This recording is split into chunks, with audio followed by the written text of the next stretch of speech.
Siquvchi moslamani sug'urta sifatida ishlatsa bo'ladimi? Oldindan aytaman, bunday qilish mumkin emas. Keling, nima uchunligini ko'rsatib beraman. Bir qarashda hammasi joyidagidek ko'rinadi. Siquvchi odamning og'irligini ko'tarib turibdi. Go'yo shuning o'zi yetarlidek. Lekin muammo keskin tortish payti boshlanadi. Siquvchi sug'urta moslamasi sifatida ishlashga mo'ljallanmagan. Dinamik yuklama paytida quyidagilarni yuz berishi mumkin.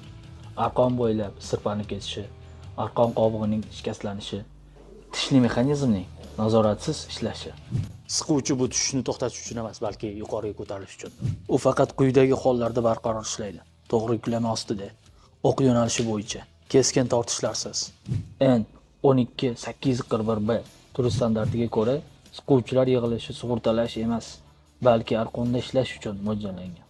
Sug'urta sifatida faqat bitta siquvchidan foydalanish bu tavakkalchilik va bu o'zini oqlamaydigan jihozdir. Xavfsiz tizim bu kamida ikkita tayanch nuqtasi va to'laqonli sug'urta demakdir.